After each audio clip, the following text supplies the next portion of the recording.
Hi, this is Ryan Bush with Pacific Reiki.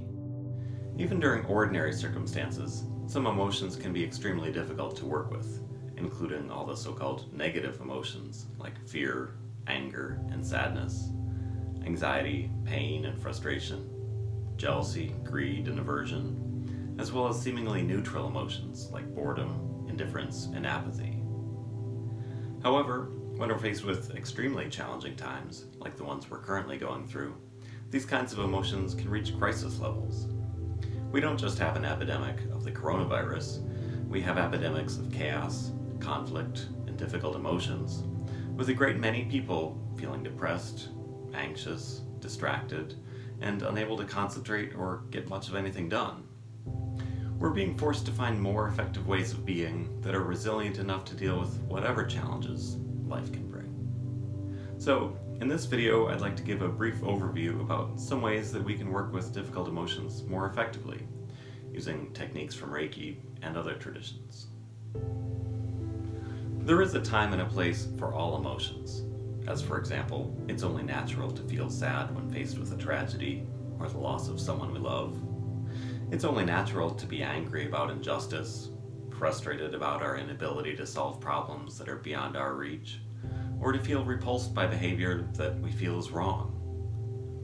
Emotions are only problematic if we get stuck in them, or if they take over our lives in one way or another. Sometimes a few minutes is too long to be stuck in a strong emotion, like if we get angry during an important conversation, or lose our temper with a loved one. On the other hand, if we're mourning the loss of someone, it might be reasonable to remain sad for weeks, months, or even years. There's no magic length of time at which emotions become problematic, but we all know what it's like to be stuck in a difficult emotion. We stew in those feelings, our thoughts spin on, and we can't think our way out of the problem. Difficult emotions can have a lot of inertia, and trying to get out of the situation with rational thoughts alone is like trying to stop a runaway train by asking it nicely. In terms of our body and our nervous system, there are good reasons why strong emotions can be difficult to shift out of. If we feel threatened in one way or another, the amygdala in our brain will trigger the release of stress chemicals like adrenaline and cortisol, while shunting blood away from the higher reasoning centers of our brain, like the prefrontal cortex. If we can't either fight or flee, the vagus nerve will depress our entire nervous system, immobilizing us to some degree or another. So-called negative emotions also trigger our muscles to tighten and cause our energetic centers to close more than usual. This contractive effect further shuts us down and narrows our perspective until it feels like we're in a tiny cave and we can't feel anything other than these emotions.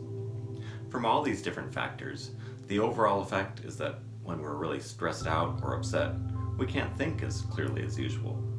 We may recognize at some level that these emotions aren't helpful, but may have no idea how to become unstuck.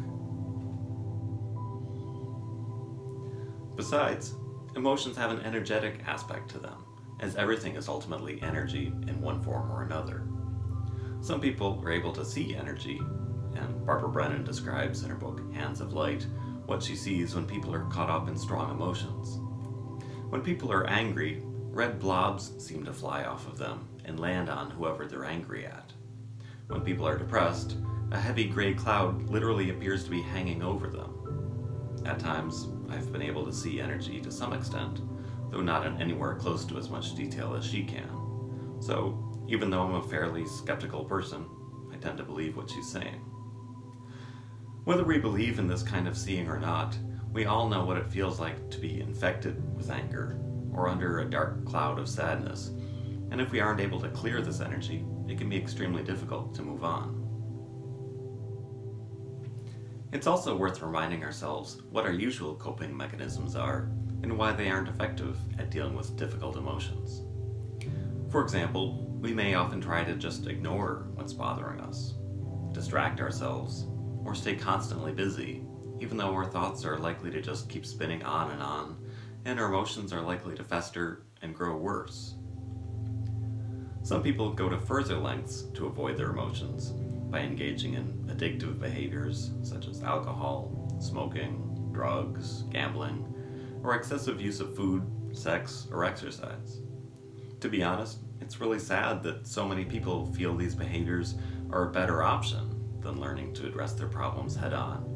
But that shows why some emotions are so difficult to deal with. No one likes to feel really sad, angry, anxious, or frustrated, so we often go to great lengths to avoid them. When people do try to tackle their issues head on, they often try problem solving while they're upset, which is counterproductive in another way.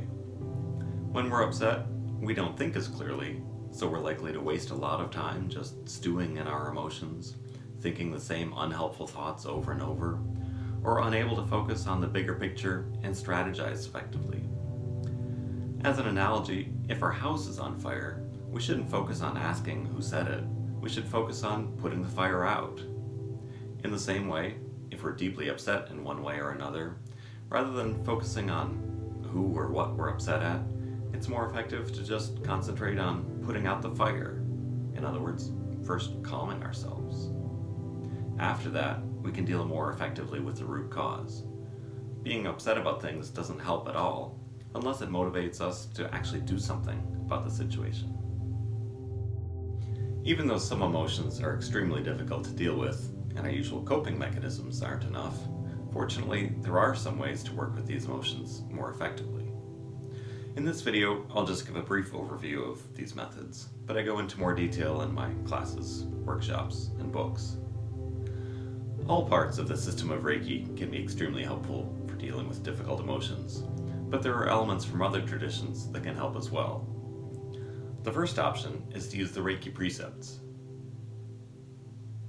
For today only, don't bear anger, don't worry, be grateful, practice diligently, and show compassion to yourself and others.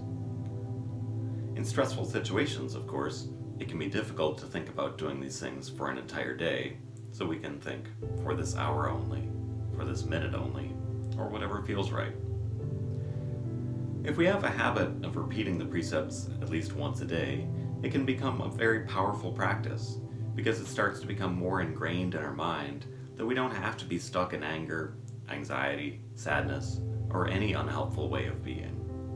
That makes it more likely that we'll remember to remain centered, grounded, and balanced, even during extremely difficult times.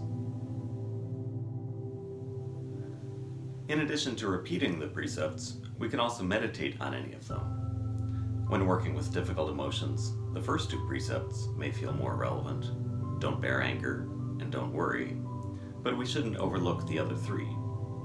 After all, there's always something that we can feel grateful for, and that can be a powerful tool to shift our attitude.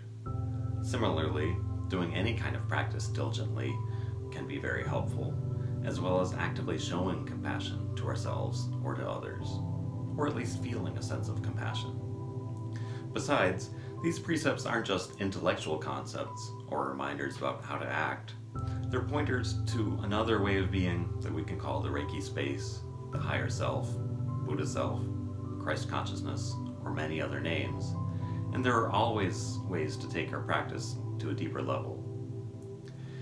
If it feels too simplistic to just repeat the precepts in English, another option is to chant them in Japanese, which we cover in our advanced classes and workshops. Some people find that gives their mind more to focus on, making it easier to shift out of whatever difficult state they might have been in. There are a lot of other meditations and techniques that can help, both from Reiki and from other traditions. First of all, since there's an energetic aspect to all emotions, and strong emotions can be difficult to let go of because they may be lodged in some part of our energetic field, it can help to clear any stuck or stagnant energy, or anything that we're ready to let go of. A handy way to clear stuck and stagnant energy is the technique of dry bathing, or kenyoku, as it's called in Japanese. We covered this technique in Reiki classes, including the traditional ritualized way of clearing energy that may be stuck around our torso, arms, and hands, as well as a more generalized way of clearing energy from any part of our body, mind, and energy, and how we can work symbolically to clear anything that is stuck or stagnant in our lives. If a more forceful approach is needed, We can also use the Fudo practice, which we cover in advanced classes and workshops. Any kind of meditative practice can be extremely helpful, especially meditating on something like the breath that's always there anytime we want to focus on it. Sometimes we might just want to pay attention to the breath without breathing any particular way. But for working with difficult emotions, it can be especially helpful to breathe in through the nose and out through the mouth, which releases energy.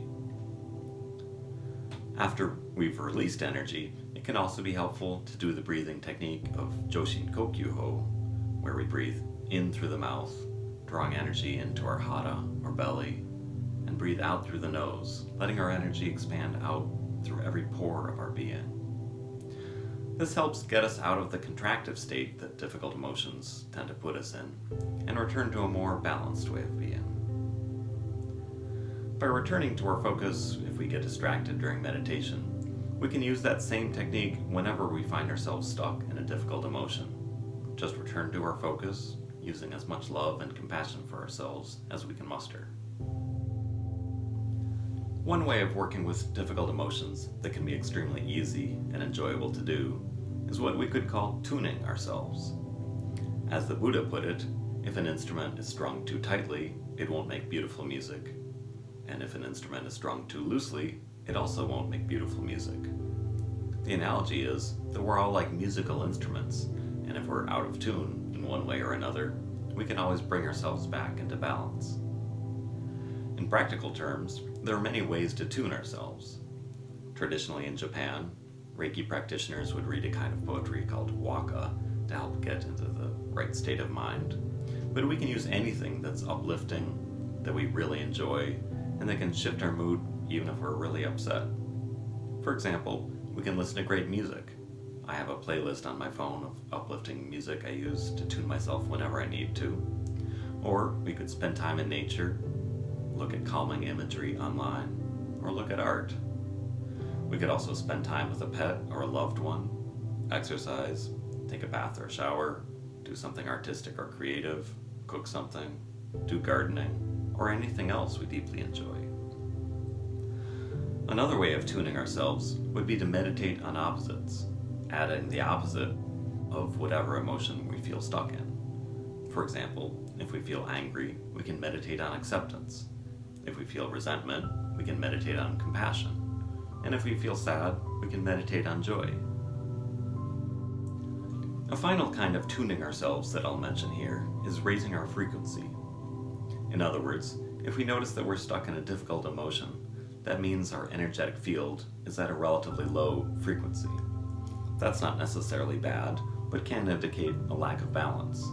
So, raising our frequency, such as by using a combination of deep breathing, thinking positively, and trying to fill ourselves with as much love, compassion, and joy as we can imagine, can be a very effective way of getting unstuck while avoiding the negative connotations that some people might have to meditation. One great thing about raising our frequency and tuning ourselves in general is that they're relatively easy to remember, even when we're really upset or in a difficult situation. Overall, there are countless ways to tune ourselves, so there should never be any shortage of approaches to take. This practice isn't just about relaxing or distracting ourselves, and if we end up feeling tuned out or feeling blank inside, then we're not tuning ourselves effectively. The key is to pay deep attention to something we enjoy and end up in a state of calm but alert focus. Another powerful way to deal with difficult emotions is to work with our various energy centers. The first center we usually work with in Reiki is the hara, which refers to the overall area of the belly, as well as the tanden, or field of elixir, in the very center of the belly, 3 inches below the navel. Since the hara is associated with the earth and our physical energy, or earth ki, it's a very useful center to work with for dealing with difficult emotions because it allows us to ground ourselves. This isn't a metaphor. Grounding ourselves means allowing energy to flow smoothly between us and the ground, which will only happen if we open the energy channels in our belly, down through our pelvis, legs, and feet. In the book Earthing, Clint Ober and others point out why it's so important to be connected with the Earth. We tend to lose a lot of electrons from our energetic field due to things like electronics, lamps, and other devices, and the Earth can help us replenish those lost electrons. After all, the Earth gets hit by lightning so frequently, it's basically a huge battery that we can draw energy from whenever we need to, but we usually keep ourselves insulated from the Earth by wearing rubber-soled shoes, sleeping on foam mattresses, and walking on wooden, concrete, or carpeted floors. So, in order to ground ourselves fully, it's ideal to stand outside on grass or dirt without wearing shoes. If that's not feasible, we can try to have as little insulation between us and the Earth as possible, or use an earthing mat that plugs into the wall socket. Then, we can ground ourselves fully using all the tools we learn in Reiki classes, such as using our hands, breath, and attention to focus on our hara, as well as using the corresponding symbol and mantra if we've learned them in Reiki too.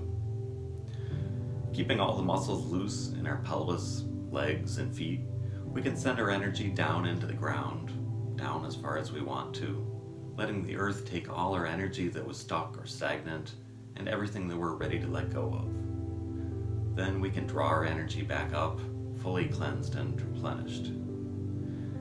When we're fully grounded, we're like a mountain, inseparable from the Earth and with an unshakable foundation that can allow us to deal with whatever might arise. The next center we would traditionally work with in Reiki is the head center, which is associated with our heavenly and mental energy, so it's the ideal area for working with our mind, how we approach things, and finding a larger perspective. In addition to using our hands, breath, and attention to concentrate on the point in the very center of our heads at the top of the brainstem, we can also use the corresponding mantra and symbol if we've learned them in Reiki too. There are far more ways to work with the head center and the mind than most people realize, as I discuss in my classes and workshops, and many of these methods can help work with difficult emotions and to transform what we're experiencing. For example, not all teachers explain why the head center is called the upper tanden, or field of elixir, and what that has to do with our pineal gland and awakening. The third center we would traditionally work with in Reiki is the heart center, which is often associated with love, our humanity, uniting our upper and lower energy centers, and ultimately uniting Earth and Heaven. So, when working with difficult emotions, having an open heart center can help us approach things with as much love and compassion as possible, and perhaps some degree of joy as we learn to navigate both the ups and downs of life. As with the other centers, there are many ways to work with the heart center, and important things to understand about how our physical heart relates to our energetic center, what it really means to have an open heart center, and why it's in our own self-interest to feel compassion and radical acceptance. The last main energy center we can work with if we've taken Reiki 3A is the crown center, which is associated with the space above our heads and with the great bright light, or daikomyo in Japanese. From this perspective, we understand that beyond our world of appearances, beyond what feel like chaos, division, and conflict, everything is ultimately part of the same vast oneness. In our advanced classes and workshops, we talk about what it means to connect with our soul, our whole self, in the great bright light, and what the source is. The key point here is that once we've caught a glimpse of our whole self, we're less likely to get caught as deeply in difficult emotions. We may still lose our cool or get really bent out of shape because no one is perfect, but we gradually learn to remember who we are, and that helps us get through anything, no matter how difficult. Anyway, each and every single part of ourselves can be a powerful ally in dealing with difficult emotions. We have far more tools than we think we have. A final aspect of dealing with difficult emotions involves shifting into the Reiki space, that highly energized state that happens when we open all our energy centers as fully as we can. Anytime we open fully, our body, mind, and energy will naturally enter a state of calmness, harmony, balance, expansiveness, and oneness, where we are more likely to feel love, acceptance, compassion, and joy. For all these reasons, the Reiki space is the ideal antidote to difficult emotions. Besides, it's easy to tell if we're in the Reiki space. If we still feel fear, anger, sadness, or other difficult emotions, or if we're still caught up in our thoughts, then we're still approaching things from the perspective of our lower or ordinary selves, rather than being fully in the Reiki space. There's nothing wrong with our lower or ordinary selves, so if we aren't able to fully enter the Reiki space, it's not a reason to be disappointed or more upset. It usually takes a fair amount of practice and training to be able to fully enter the Reiki space, and even more practice before we can remain there, even during stressful experiences. But the more we practice, the easier it gets. To summarize, our challenging times are forcing us to find more effective ways to deal with difficult emotions like fear, anger, sadness, anxiety, pain, and frustration. But fortunately, there are far more ways to work with these emotions than most people realize. Ineffective ways of dealing with difficult emotions include trying to just ignore them, distracting ourselves, trying to just keep working, letting our thoughts spin on and on, addictive behaviors, and problem solving while upset.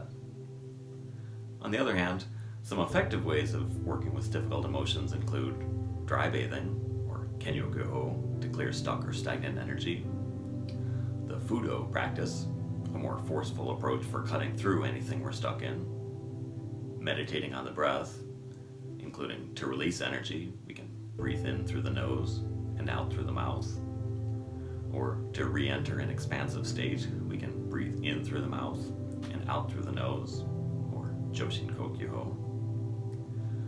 We can also work with the various energy centers, including the hara to ground ourselves, the head center to find a larger perspective, the heart to work with love and compassion and radical acceptance, and we can work with the crown to connect with the great bright light and oneness.